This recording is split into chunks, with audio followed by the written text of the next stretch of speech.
In the name of Allah gracious and merciful. Dear student, you are with Mohammad Kamran और आज के इस लेक्चर में हम पढ़ने जा रहे हैं properties of the covalent compound. Last time हमने आयनिक कंपाउंड की प्रॉपर्टीज़ को स्टडी किया, अब पढ़ने जा रहे हैं कोवलेंट कंपाउंड की स्टडीज़ को। कोवलेंट कंपाउंड की प्रॉपर्टीज़ आज का हमारा मेन जो है लेक्चर का हिस्सा होगा। Let's get started. लीजिए डियर स्टूडेंट, सबसे पहले देखते हैं कि कोवलेंट कंपाउंड्स क्या होते हैं।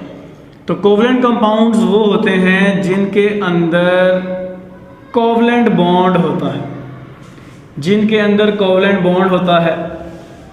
याद है ना कोवलेंट बॉन्ड क्या होता है? नहीं याद, हाथ दो।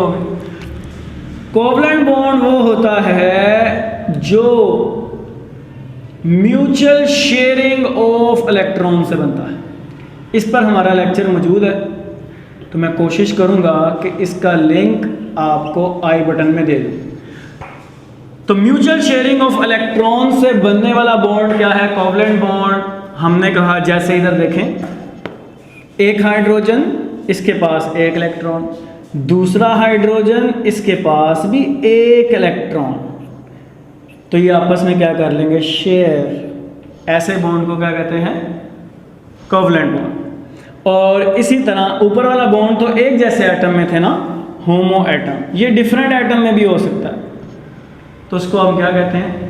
उससे भी हम कोवलेंट बॉन्ड ही कहते हैं। बस इसको कहते हैं नॉन पोलर और इसको कहते हैं पोलर। इस पर भी इंशाल्लाह ताला हमारा पूरा लेक्चर जल्द आ जाएगा, polar and non polar compound और polar and non polar bond. अभी के लिए बस इतनी बात याद रखें, एक जैसे एटम में बनने वाला बॉन्ड, होमो एटम में बनने वाला बॉन्ड नॉन पोलर होता है, और डिफरेंट एटम में बनने वाला बॉन्ड, मुख्तलिफ एटम में बनने वाला बॉन्ड पोलर होता है, क्योंकि उस पर पार्शियल पॉजिटिव और पार्शियल नेगेटिव चार्ज मौजूद होता है। ले जी, दोबारा अपने लेक्चर की तरफ जाते हैं। तो कोवलेंट बॉन्ड क्या होता है? ऐसा बॉन्ड जो कि म्यूचुअल शेयरिंग ऑफ इलेक्ट्रॉन से बनता है, उसे आप कहते हैं कोवलेंट बॉन्ड। तो डियर स्टूडेंट, कोवलेंट बॉन्ड के अंदर क्या होता है? एटम्स ने इलेक्ट्रॉन की म्यूचुअल शेयरिंग की होती है, आपस में मिल बांट के इलेक्ट्रॉन यूज करते हैं, इसे कोवलेंट बॉन्ड कहते हैं। अच्छा, अब कोवलेंट बॉन्ड दो तरह के वेट के लिहाज से होते हैं। एक वो जिनका लो मोलेकुलर वेट होता है, वो जिनका कम मोलेकुलर वेट होता है, और एक वो जिनका हाई मोलेकुलर वेट होता है। तो पता ये चला वेट के लिहाज से, नंबर ऑफ एटम्स के लिहाज से दो तरह के हमारे पास पाए जाते हैं कोवलेंट कंपाउंड्स। लो मोलेकुलर वेट वाले, जिसकी मिसाल है हमारे पास H2SO4 है, या सिंपली आप कह लें तो हमारे पास सिंपल इसकी मिसालें आ जाती हैं H2, N2 वगैरह। और अगर बात करें हाई मॉलिक्यूलर वेट की, तो हमारे पास आता है diamond. Diamond is a high molecular weight compound. इंशाल्लाह आगे आहिस्ता आहिस्ता बात करते हैं इसके मुतालिक। आइए जी स्टार्ट करते हैं प्रॉपर्टीज। तो प्रॉपर्टी स्टार्ट कर रहे हैं हम किसकी? किसकी प्रॉपर्टी स्टार्ट कर रहे हैं? प्रॉपर्टीज ऑफ द शाबाश कोवलेंट कंपाउंड। पहली प्रॉपर्टी क्या होगी? सबसे फर्स्ट प्रॉपर्टी वो होगी about the melting point and boiling point. As compare to the ionic bond, they have low melting point and boiling point. जी, कोवलेंट कंपाउंड का melting point और बॉइलिंग पॉइंट क्या होता है? लो होता है, कम होता है। फिर आती है बात जी नेक्स्ट हेडिंग में कंडक्टिविटी।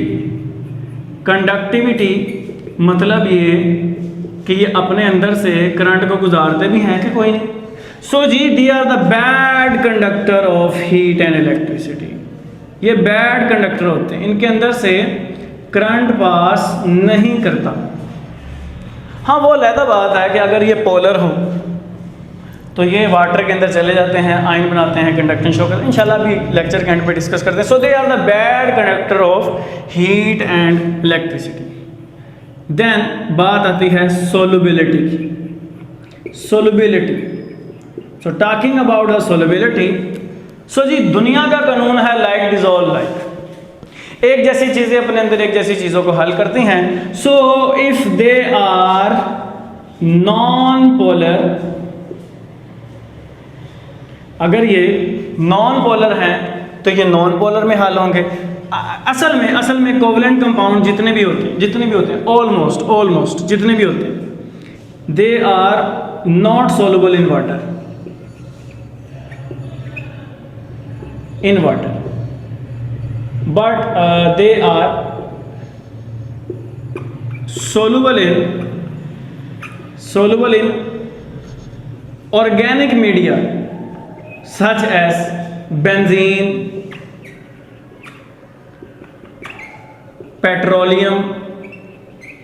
तो मैं ये कहना चाहता हूं कि ऑर्गेनिक कंपाउंड ऑर्गेनिक चीज़ों में ही हल होते हैं और कोवलेंट कंपाउंड अमूमन क्या होते हैं, ऑर्गेनिक होते हैं। फिर जनाब इनमें आते हैं लार्ज कंपाउंड्स, बड़े कंपाउंड्स, लार्ज कंपाउंड। इन लार्ज कंपाउंड्स को अगर मैं असल बात आपको बताऊं तो they are also called as giant molecule, जिन बड़े मॉलिक्यूल, जाइंट जिन दो। असल में क्या बात है, जरा ध्यान से सुनिएगा। देखिए जी, जो कोवलेंट कंपाउंड होते हैं ना, जो कोवलेंट कंपाउंड्स होते हैं, तो ये जो कोवलेंट कंपाउंड्स होते हैं ना जी, ये क्या करते हैं, ये एटम्स को इस तरह अरेंज करते हैं कि ये 3D क्रिस्टल्स बनाते हैं। और ये 3D क्रिस्टल जो सा होता है ये लार्ज साइज के होते हैं, बड़े साइज के होते हैं। लार्ज साइज होने के साथ साथ ये हार्ड भी होते हैं। ये क्रिस्टल जो बनते हैं ये हार्ड भी होते हैं, सख्त भी होते हैं। इनके हाई मेल्टिंग और बॉइलिंग पॉइंट होते हैं। हाई जाइंट मॉलिक्यूल्स के high melting point and boiling point होते हैं। मैं किस केस की बात कर रहा हूँ? मैं बात कर रहा हूँ लार्ज कंपाउंड जो कि कोवलेंट कंपाउंड बनाएंगे, उनके हाई मेल्टिंग और बॉइलिंग पॉइंट होंगे और वो जो हैं वो जॉइंट स्ट्रक्चर बनाएंगे। दुनिया का सख्त तरीन जो कंपाउंड है वो भी इनका हिस्सा, सख्त तरीन सॉलिड है वो भी इनका हिस्सा है, जिसे डायमंड कहते हैं। तो वैसे तो ये जो हैं वो इतने हार्ड नहीं होते, but when we talk about hardest thing of the world, जो तो उसे हम क्या कहते हैं, डायमंड। तो diamond is very hard as compare to other compounds और the substances. This also belong to the covalent compound. फिर इसी के अंदर डियर स्टूडेंट, मैं इसको रिवाइज करवा के इसी के छोटे सब टॉपिक की तरफ जाऊंगा। आए रिवीजन देखते हैं। सबसे पहले कोवलेंट कंपाउंड हम पढ़े, हमने कहा वो जिनके अंदर कोवलेंट बॉन्ड हो। हमने कहा कोवलेंट बॉन्ड क्या होता है? जिसमें म्यूचुअल शेयरिंग ऑफ इलेक्ट्रॉन होती है। अब म्यूचुअल शेयरिंग दो तरह की हो सकती है, होमो एटम में और हेटेरो एटम। इस बात को याद रखना, मैंने पूछनी है आपसे। शेयरिंग दो में होती है, होमो एटम और हेटेरो एटम। अच्छा जी, अब कोवलेंट कंपाउंड जब बनते हैं उनका लो मॉलिक्यूलर वेट भी हो सकता है, हल्के हाई भी हो सकता है, जैसे डायमंड। फिर हमने बात की कि जनाब ये इनके मेल्टिंग और बॉइलिंग पॉइंट क्या होते हैं जी? लो होते हैं। फिर बात की कंडक्टिविटी की, very bad conductor.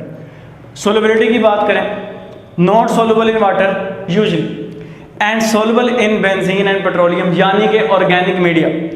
Large compound, giant molecule, large compound का दूसरा नाम क्या? जाइंट। असल में कोवलेंट कंपाउंड क्या करते हैं? ज़्यादा सारे एटम मिलकर 3D क्रिस्टल की शक्ल इख्तियार करते हैं और वो लार्ज साइज़ के होते हैं, हार्ड होते हैं, हाई मेल्टिंग और बॉइलिंग पॉइंट होता है, जैसे क्या है? डायमंड। मैं फिर वापस आता हूँ, मैंने कहा था म्यूचुअल शेयरिंग ऑफ इलेक्ट्रॉन, याद रखिएगा। Mutual sharing of electron same atom में भी होती है और डिफरेंट एटम में भी होती है।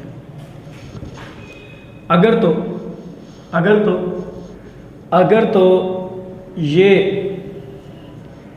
जो शेयरिंग है डिफरेंट एटम में होती है, तो ये डिफरेंट एटम में शेयरिंग करने के बाद हमारे पास बनाते हैं पोलर कंपाउंड। और अगर ये सेम एटम में होती है तो बनते हैं नॉन पोलर कंपाउंड्स। इधर देखिएगा प्लीज। अगर तो ये डिफरेंट एटम में होती है तो उसे आप कहते हैं पोलर। अगर ये सेम एटम में होती है उसे आप क्या कहते हैं? Non polar. है ये दोनों के दोनों कौन है? कोवलेंट कंपाउंड्स, एक पोलर और दूसरा क्या है, नॉन पोलर। अच्छा जी, इनकी प्रॉपर्टी में कुछ ज़्यादा फ़र्क तो नहीं है, लेकिन फ़र्क लाजमी है। पोलर जोन से होते हैं ना, पोलर ये वाटर सोल्युबल होते हैं, ये पानी में हल हो जाते हैं, लेकिन नॉन पोलर पानी में हल नहीं होते। फिर अगर पोलर की बात करें तो जब ये पानी में हल होते हैं तो ये कंडक्टर होते हैं, ये कंडक्शन शो करते हैं, ठीक है जी। और अगर नॉन पोलर की बात करें तो they are not the conductor. तो ये जो पोलर है पानी में हल होकर आयंस बनाते हैं due to their reaction and they conduct what, current. So this is the main difference between polar and non polar. But हमारे दो लेक्चर पिछले चैप्टर का एक लेक्चर था जिसका नाम था इलेक्ट्रोनेगेटिविटी। कोशिश करूंगा मैं एंड स्क्रीन में इस लेक्चर को दे दूं इलेक्ट्रोनेगेटिविटी को। इलेक्ट्रोनेगेटिविटी क्या होती है तो वैसे बता दूं, ability of an atom to attract the shared pair of electron. देखिएगा ये H और H ने आपस में बॉन्ड बनाया हुआ है, case number 1। Case number 2, H और Cl ने आपस में बॉन्ड बनाया हुआ है। ये होमो एटम है, एक जैसे एटम। ये हेटेरो एटम है, डिफरेंट एटम। होमो एटम में इलेक्ट्रॉन को खींचने की ताकत भी एक जैसी होगी, इलेक्ट्रॉन को अपनी तरफ खींचने की इन दोनों की ताकत एक जैसी होगी, इन दोनों की इलेक्ट्रॉन को अपनी तरफ खींचने की क्षमता एक जैसी होगी। लेकिन इसकी बात करें तो यहाँ पर क्लोरीन इलेक्ट्रॉन को अपनी तरफ ज्यादा खींचेगा, हाइड्रोजन कम खींचेगा, जिसकी वजह से हाइड्रोजन पर पार्शियल पॉजिटिव चार्ज और क्लोरीन पर पार्शियल नेगेटिव चार्ज आ जाएगा, जिसकी वजह से चार्ज की वजह से ये पोलर हो जाएंगे और ये नॉन पोलर होंगे। रोला सारा इलेक्ट्रोनेगेटिविटी का है कि ability of an atom to attract the shared pair of electron. याद रखें पॉलिंग स्केल के मुताबिक फ्लोरीन की इलेक्ट्रोनेगेटिविटी सबसे ज्यादा है और वो कितनी है, 4। और बाकियों को सारे in comparison to the fluorine हम क्या कहते हैं, इलेक्ट्रोनेगेटिविटी असाइन करते हैं। Have a quick review of this lecture please. Come to the start. Covalent compound के मुतालिक पढ़ा हमने, कहा covalent compound mutual sharing of electron से बनते हैं। सेम एटम भी हो सकते हैं, डिफरेंट भी हो सकते हैं। सेम होगा तो नॉन पोलर, डिफरेंट होगा तो पोलर। हमने कहा देखें इनमें कम एटम वाले लो मॉलिक्यूलर वेट भी हो सकते हैं और हाई मॉलिक्यूलर वेट भी हो सकते हैं। और मोस्ट इंपॉर्टेंट लोअर बोर्ड में पूछे जाने वाली या पंजाब के बोर्ड में पूछने वाली ये प्रॉपर्टीज़ हैं जो लॉन्ग का हिस्सा भी होती हैं और शॉर्ट का हिस्सा भी होती हैं। पहली बात थी कि इनका मेल्टिंग और बॉइलिंग पॉइंट कैसा होता है, इनका लो मेल्टिंग बॉइलिंग पॉइंट होता है। फिर दूसरी बात थी क्या ये अच्छे कंडक्टर हैं, no, they are not the good conductor of heat and electricity.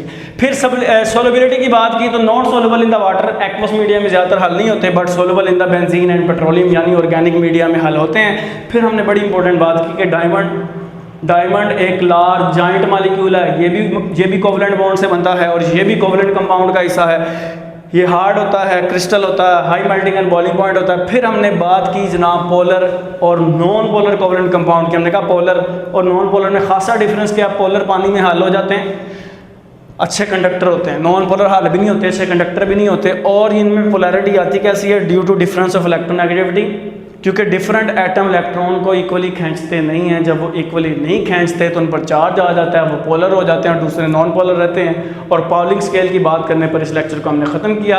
अगर आपको ये लेक्चर पसंद आया तो काइंडली लाइक करें और अपने कमेंट से रहनुमाई करें। इंशाल्लाह ताला अगले लेक्चर में मिलेंगे। अपना ख्याल रखें।